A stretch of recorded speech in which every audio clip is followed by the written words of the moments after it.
My journey on this starts. I'm a professor of psychology, a clinical and theoretical psychologist, and I start in the normal modern institution that's of psychology in the mid-1990s, and I'm learning science. I'm also getting exposed to the postmodern frame of reference of, wait a minute, there's science, but then there's hegemony and control and dominance and oppression and marginalization, and all that was salient to me during that time. And it was also the case, for whatever combinations or reasons of my constitution and orientation, that I knew, saw, felt the need to create and include and transcend whole picture, and was situated in the context of both the science of psychology and the practice of psychotherapy. And my story is that as I backed into that, not with intent, but just basic constitution, dispositions, I was oriented towards what we might call coherence as a frame of knowledge. I wanted to actually, put it bluntly, shit to make sense. And it turns out that actually doesn't. Just doesn't. So that's part of my story, is to be very clear, and it's not new, but I want everyone to understand just how profound it is. This stuff doesn't make sense, and what I mean by that is when you zoom out and ask for the puzzle pieces to be framed. I'm not saying things need to make sense so that we know everything about everything. That's absurd. But things need to make basic sense. Okay? And I would argue that things make basic sense in physics and chemistry and biology. But then, in my discipline, I didn't realize this, they don't make basic sense. We don't know how to make, it's certainly not positioned in a scientific framework, basic sense out of my discipline. And that's amazing to me. And I call that the problem of psychology. And part of my story is telling everybody that there's a thing out there that my discipline had as its history. It's called the crisis in its history. And everyone's freaked out about it when they realized the crisis. 1899, there's a crisis. And then it was realized in the 1920s and 30s. And then my discipline brushes it over. I mean, there's a story here. My discipline saying, well, it's really wishful thinking. We really should be not asking how to make sense. Just go apply the methods of science, if you're a scientist, to whatever you call your topic of interest. And then you just say you're interested in some sort of mental process and study it by measuring behavior. But actually, that's not what, if you can agree right off the front, we actually don't know what we mean by mental process, and there's 6 million different definitions, and you decide what your definition is. Folks, that's a real problem. And especially we don't even know what we mean by mental process relative to the behaviors we're going to measure. So anyway, people who know me know that my life's obsession, John Vervaeke, one of the individuals who brings us here through his own wisdom and vision, will tell you from his own cognitive science, we don't know what we mean by mind. I'll say we don't know what we mean by behavior, and we don't know what we mean by what the science of psychology is about. I didn't start with the idea that we should try to solve this problem. I backed into it and then realized that I had been briefly exposed to it and then brushed it over. And then what is it and why is it there? I also had a couple of insights that enabled me to get a grip on it in a different way.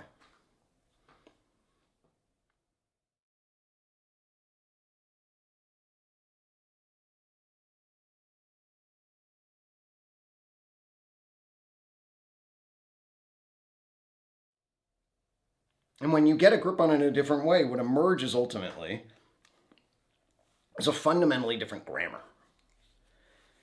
So what the Enlightenment gave us, really, and I call it the Enlightenment gap, they gave us a set of knowledge that actually physics emerges as a pretty damn good way to get knowledge of material objects in the world. Okay, so Galileo into Newton gave us, for 200 years, gives us a material mechanical model that actually you measure how shit behaves when you drop it. And there's a mathematical force times acceleration, force equals mass times acceleration relation. And there are these laws of behavior or laws of action or whatever. And that grips us. And then, of course, there's in physics, the 20th century revolution, both in quantum mechanics and general relativity, and we get modern physics.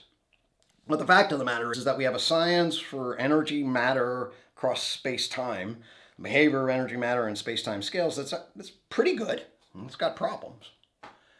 And on top of that, we have biology, which then is, okay, the life world somehow gets kick-started to evolve and then evolves as a tree of life into the various kingdoms. And we'll be discovering probably recently another whole kingdom, or potential kingdom, is on the horizon. But anyway, we have a basic framework for that. And then all of a sudden we're here as humans experiencing. I'm not a zombie. You don't know that, but I'll tell you that, and you can trust me. I have this experience of being in the world. And doing a science of my particular experience of being in the world is actually really tricky.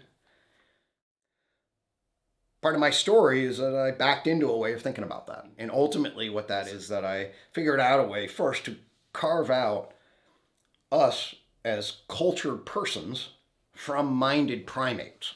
Okay? I use those words in a somewhat weird way, but I'll just say them again. I realized what it was that took us from minded primates and turned us into cultured persons.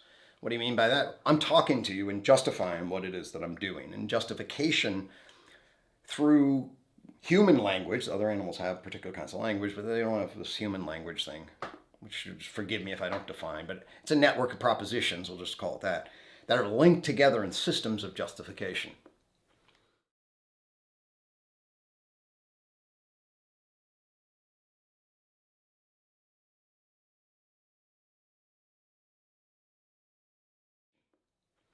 And I'm here to share my narrative, my story, and much of our lives are organized by justification narratives. The narratives gives us a beginning, a potential end, key moments, formative archetypes. Look at Jung and the themes that we have that draw us. And I got drawn into this very interesting story where all of a sudden I'm like, oh my gosh, I've twisted and shaped a perspective on the institution of psychology that says, oh my God, they went the wrong way.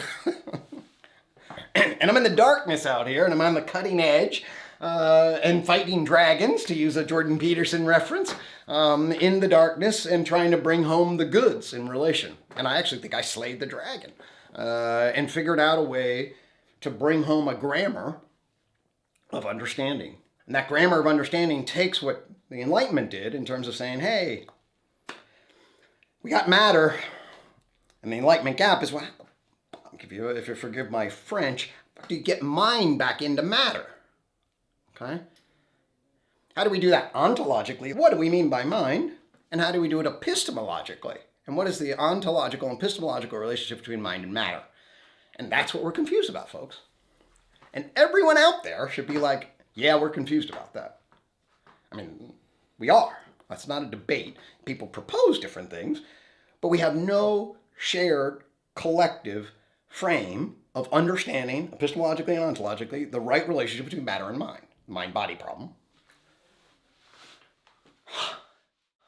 And yet, here we are.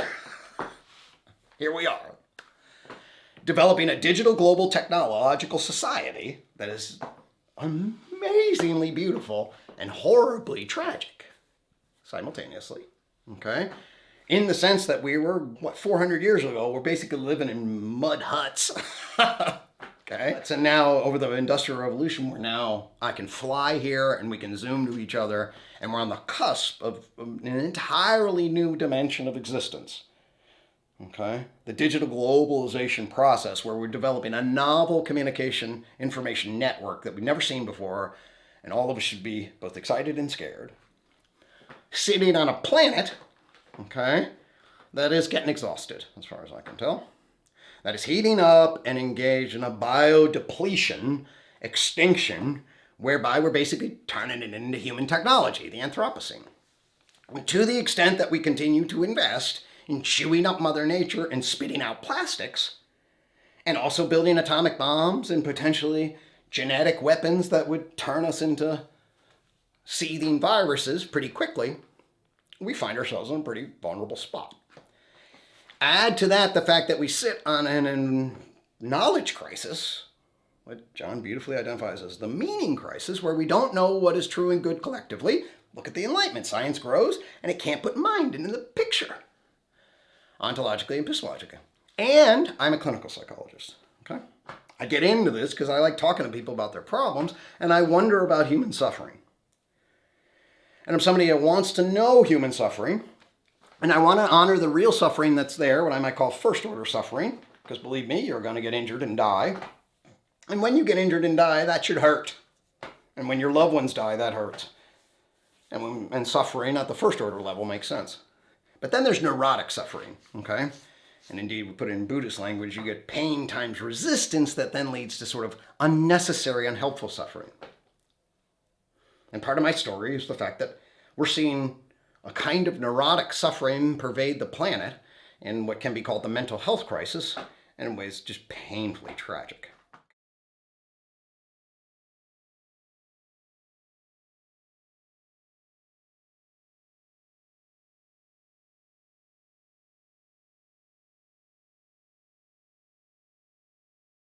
And so I'm deeply interested in trying to figure out, and now am part of a story, and have a line in that story that says, there is a way to bridge the Enlightenment gap. It's not mind versus matter. That's the wrong grammar. It's energy, matter, life, mind, culture. Okay? In fact, it's energy information. That's the shit at the Big Bang and quantum fields. And that have this thing called coherence, and then they quote unquote decohere into classical material objects that Newton studied. That's the matter dimension. Then we can trail our growing complexification into life. Well, we get this biochemistry, molecular biology, and then cells. First prokaryotic cells, and then a miracle happens. Really, but there's a joining, and you get what's called eukaryotic cells, and they give rise to plants and fungi. They also give rise to animals with the Cambrian explosion, and that gives rise to another explosion. So we go from material objects into living organisms. And then from living organisms, we get these sensory motor looping structures. That's the story of what I call minded animals. And one of the big stories that I have to tell you is Rene Descartes is wrong about the mind being, I think, therefore I am. The insects that crawl on your shoulder are minded. They have sensory motor loops. They're complex adaptive bodies. We've misplaced mind in the world. And that's different than plants, which are living and have plant intelligence. But they don't get up and walk around. It's the getting up and walking around, what B.F. Skinner called behavior, which is actually, he didn't tell you what kind. Plants behave, BF. Okay? They behave. It's minded animal. The kind of behavior B.F. Skinner's interested in, the behaviorists interested in, are minded. The kind of behavior that cognitive 4E cognitive science says when it's embodied and embedded and enacted, means it's just not in the damn nervous system, it's in the whole complex adaptive system. It's minded. So my frame, unified theory of knowledge, says, hey, it's minded animals. And then finally, cultured persons. The grammar we should have been taught isn't, oh, there's the material, physical world, and then there's your mental world, and then consciousness over here and matter over here. It's just wrong. We should have been taught there is energy information. Okay? There are material objects. There are living organisms. There are minded animals. And there are cultured persons. Okay? Energy, matter, life, mind, culture.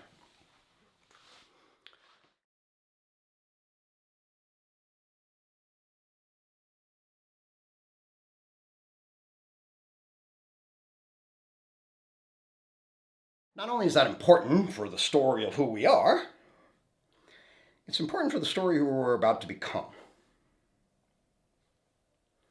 And the reason it's important for the story we're about to become is because it says something. When we go from matter to life, what happened is the emergence of a new information processing communication network, genes into cells. When we go from living organisms to minded animals, it's an emergence of a novel information processing network and communication network. Brains inside of animals doing information processing and animal communication. When we go from minded animals to cultured persons, it's a novel information processing communication network. Talking. Well, folks, let's tell the story. Is there another emerging information processing communication network? Well, we laid that shit down in the 20th century, and now we're talking to it with LLMs. Chatbots are now interfacing with our systems of justification. We've generated the digital globalization network. We've laid it down. What gains control over that?